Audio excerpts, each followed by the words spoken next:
Reporting to you here from the Bryn Mawr School, my name is Akaose Ugbo, and welcome back to the Daisy Dispatch. Since its creation in 1885, Bryn Mawr's mission has been to encourage students to have bold voices and take the lead, both in the classroom and out. But how do these skills we learn here translate to the real world? On September 24, Bryn Mawr hosted an event called the Alumni Tea for alums who graduated 50 or more years ago to come together and hear about what Bryn Mawr has been doing in recent years. During this event, we spoke to two alums, Miss Mary Hundley DeKuyper, class of 56 and board member, and Miss Page Embry Campbell, class of 58, to ask if they can recall a time when they were the only woman in the room and how they advocated for themselves. When I was early 30s, and I was active in a variety of things here in the city of Baltimore. And I ended up on a board of directors of a nonprofit agency that shall remain nameless, but I was the only woman on the board. And when I got there was a relatively small board, maybe 12 or 13 people.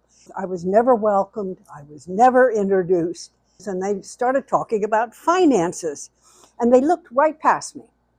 And I was sitting there thinking, well, do I really want to stay on this board, or shall I just try something? And I said, well, there was a pause. And I said, I haven't been introduced, and so I probably should introduce myself. And I said my name and said the reasons why I was there. And as a new person, I had a question about the finances that were just told to us, that they were all wonderful. And I said, I haven't seen a budget. And the comment was made, well, we have a wonderful finance committee. It's sort of like, don't worry yourself, dear, kind of attitude. And I said, well, that really won't help me. They promised to get me the budget. They then started to pay attention to me. But what was intriguing was afterwards. And 2 or 3 of the men came up to me and said, thank you for speaking out. We were really concerned about having a woman on this board, not because she was a woman, but because we felt she'd be marginalized. That was the first time that I ever really stepped out with a group of people who didn't know me and had marginalized me just when I walked in the room. So thank you, Bryn Mawr School. A few years ago, I was the only woman on the board of trustees at my church.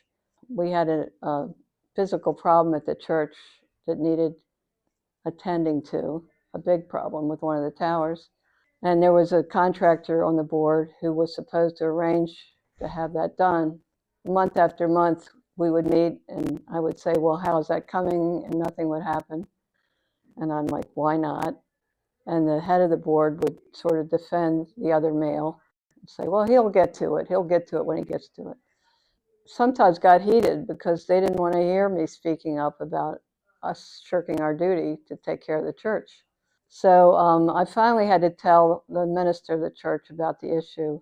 He found a way to more or less change the composition of the board of trustees so that the impasse would be gotten around and other people could work on the issue. At Bryn Mawr, I learned to speak out my opinions and be assertive. That was reinforced when I went to Mount Holyoke College, all women. I learned that sometimes you have to go around a different way to get the problem resolved if your voice as a woman is not respected. In these situations where they struggle to be taken seriously by male peers, Ms. DeKuyper and Ms. Campbell stuck by their beliefs and ensured that they were heard, whether that was by introducing herself at the table or finding compromise with her colleagues. Because of this, they were able to inspire change. As students and young adults, we are developing our voices and beliefs. We hope that this story helps you to embrace your beliefs with confidence and take lead in the ways that you wish to. My name is Akaose Ugbo, and we'll see you in the next episode.